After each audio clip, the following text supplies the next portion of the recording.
bernama kelompok leader. Di presentasi kali ini kami akan menyampaikan materi yang mengenai tipe kepemimpinan di era tokoh kepemimpinan Irak yang bernama Saddam Hussein. Sebelum kami lanjut ke materi yang akan kami bahas, di sini saya pribadi akan memperkenalkan kelompok leader ini. Yang pertama Muhammad Aprihaj, yang kedua Wulandari, yang ketiga Safitri Maulani, yang keempat Nurul Huda, yang kelima Nur Hasanah, yang keenam Risa Sirait, yang ketujuh Halimatus Sa'diyah, dan yang terakhir saya pribadi Rina Holipah. Oke, selanjutnya kami akan bahas materi kami ini yang dibawakan oleh Nur Hasanah. Saya Nur Hasanah. Di sini saya akan menjelaskan tentang mengenal tokoh pemimpin Irak Saddam Hussein. Dalam bahasa Arab, nama Saddam berarti orang yang sangat keras atau orang yang paling menantang di Irak. Nama ini juga digunakan sebagai istilah untuk pemberi mobil. Nama Hussein ini dibaca Husain dan Husain. Nama kedua ini nama kecil ayahnya.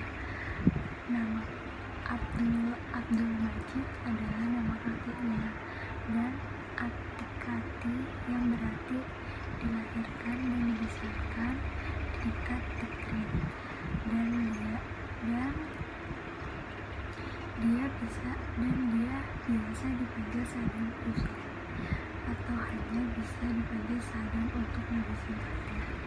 Dia dilahirkan pada tanggal 28 April 1937. Saddam adalah presiden dan diktator Irak dari 16 Juli 1979 hingga 9 April 2003.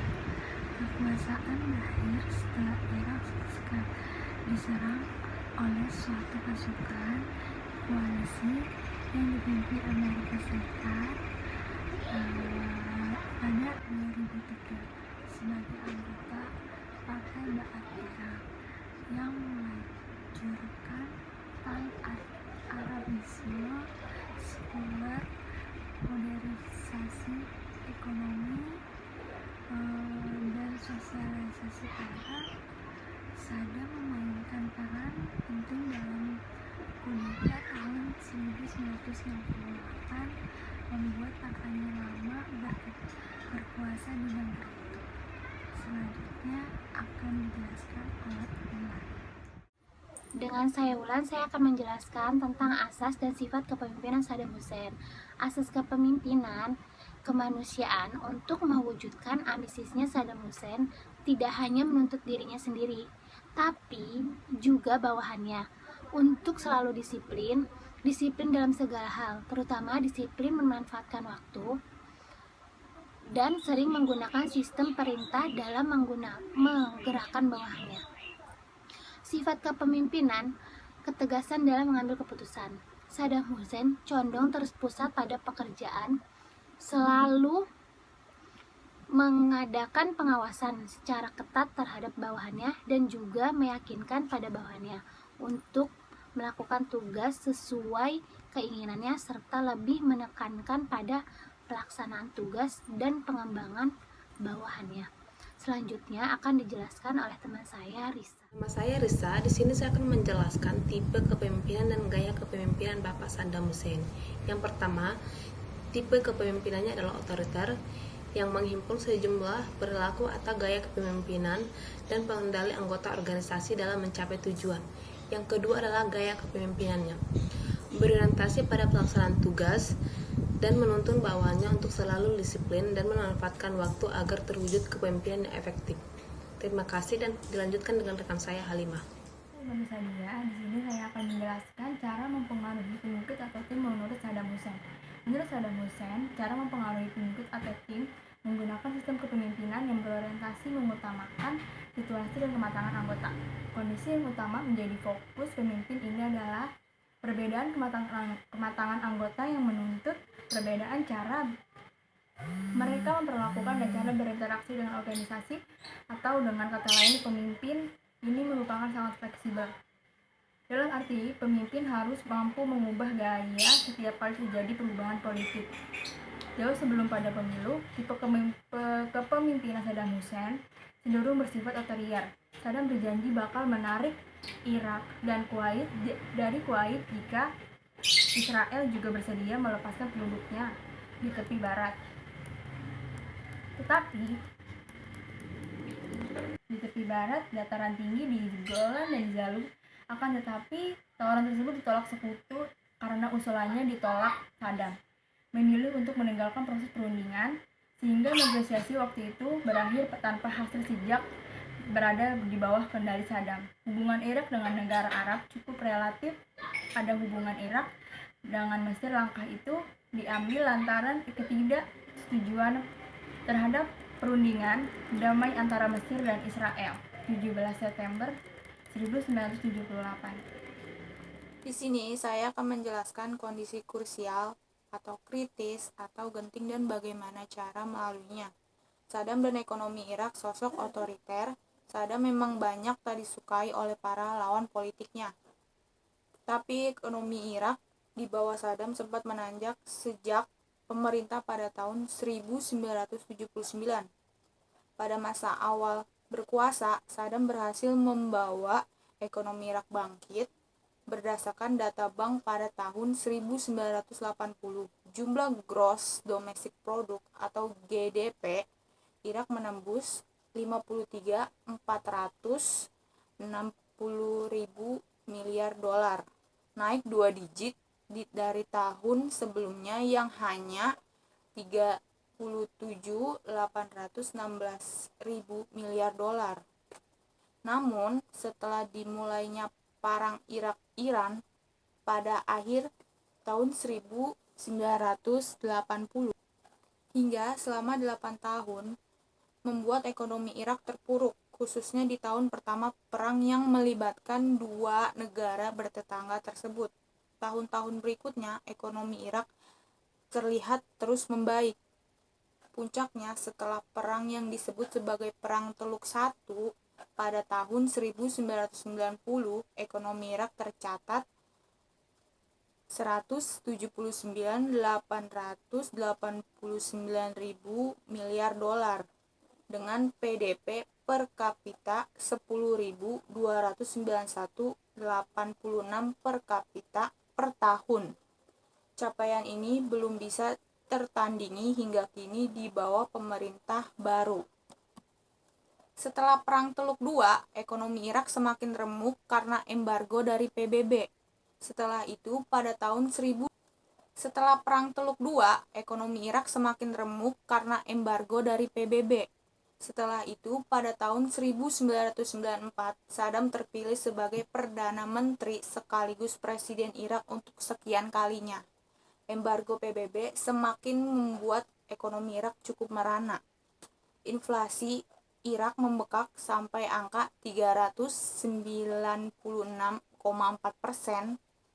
Selama masa embargo, Saddam sempat menyetujui kesepakatan dengan PBB untuk bisa mengekspor minyak senilai 5,2 miliar dolar untuk membeli bahan pangan bagi rakyat Irak yang sengsara pasca perang. Dengan cara ini, Irak bisa memenuhi ekonominya pada tahun 1996, malah terjadi deflasi hingga 12,5%. Jelang masa aksi kekuasaan Saddam, perekonomian Irak kembali mengalami kehancuran saat masa invasi oleh Amerika Serikat pada periode 2001 sampai 2003, hingga kota Baghdad jatuh ke tangan tentara Amerika Serikat berdasarkan catatan Central Intelligence Agency atau CIA. Pada masa akhir embargo atau jelang runtuhnya Saddam, di tahun 2002, Irak masih harus mengimpor makanan untuk memenuhi kebutuhan pangan masyarakat, meskipun buah-buahan dan sayuran masih tercukupi. Selanjutnya akan dibacakan oleh Nurul Huda. Saya Nurul Huda. Di sini saya akan melanjutkan penjelasan dari teman saya yang sebelumnya. Adapun kalimat motivasi dari tokoh kepemimpinan Saddam Hussein yaitu sebagai berikut. Yang pertama, dibalik tipe kepemimpinannya yang keras atau dapat disebut otoriter, Saddam Hussein secara luas dihormati masyarakat dunia Arab atas sikapnya yang pro-Palestina. Kedua, membantu sejumlah kelompok gerilyawan Palestina dan organisasi militer lainnya untuk berjuang mempertahankan tanah air dari penjajahan Israel. Dan ketiga, di bawah kepemimpinannya dalam memimpin Irak, beliau memerintahkan untuk mengirimkan bantuan berupa keuangan kepada keluarga syuhada di Palestina. Selanjutnya yaitu hal menarik dari sifat kepemimpinan yang dapat diteladani dari Saddam Hussein, yaitu yang pertama adalah kepercayaan. Keberhasilan pemimpin itu pada umumnya selalu didukung oleh kepercayaan anak buahnya, yaitu kepercayaan bahwa oleh para anggota pasti dipimpin dengan baik, pengaruh secara positif, dan diarahkan pada sasaran-sasaran yang benar. Yang kedua yaitu kesadaran akan tujuan dan arah. Ia memiliki keyakinan yang teguh akan kebenaran dan kegunaan dari semua perilaku yang dikerjakan. Dia tahu persis kemana arah yang akan ditujunya serta pasti memberikan kemanfaatan bagi diri sendiri maupun bagi kelompok yang dipimpinnya. Tujuan tersebut harus disadari benar, menarik, dan sangat berguna bagi pemenuhan kebutuhan hidup bersama. Dan yang ketiga adalah ketegasan dalam mengambil keputusan. Pemimpin yang berhasil itu pasti dapat mengambil keputusan secara tepat, tegas, dan cepat sebagai hasil dan kearifan dan pengalamannya. Selanjutnya, dia mampu meyakinkan para anggotanya akan kebenaran keputusannya. Ia berusaha agar para pengikutnya bersedia mendukung kebijakan yang telah diambilnya. Dia harus menampilkan ketepatan hati dan tanggung jawab agar ia selalu dipatuhi oleh bawahannya. Selanjutnya akan dilanjutkan oleh teman saya Muhammad Aprihaj. Nama saya Muhammad Aprihaj. Di sini saya akan menjelaskan hal menarik yang dapat diulas dari tokoh kepemimpinan Saddam Hussein. 1. Sebelum terjadinya invasi pada tahun 2003, Saddam Hussein menyerahkan kekuasaan atas Irak kepada pembantu dan pengikutnya. Sebagian besar waktu tersebut dihabiskannya untuk membuat sebuah novel. Kedua, pada tahun 1980, Saddam Hussein pernah menerima penghargaan bertajuk Key to the City yang diberikan oleh pemerintah dari kota Detroit yang berlokasi di Amerika Serikat. Ketiga, Saddam Hussein pernah memerintahkan bawahannya untuk membuat Al-Quran yang ditulis menggunakan 27 liter darah miliknya. Hal ini dilakukan Saddam Hussein sebagian bentuk terima kasihnya kepada Tuhan karena telah menyelamatkan dari bahaya dan konspirasi. Keempat, semasa hidupnya Saddam Hussein pernah menulis sebuah novel romantis tersebut berjudul Jabibah and the King. Dan terakhir, rasa cinta Saddam Hussein kepada hidangan ikan bakar bernama mushroom membuat pihak Amerika Serikat berhasil menemukan salah satu tempat persembunyiannya pada tahun 2003. Demikianlah presentasi yang kami sampaikan. Semoga bermanfaat untuk kita semua, dan mohon maaf jika ada kesalahan. Wassalamualaikum warahmatullahi wabarakatuh.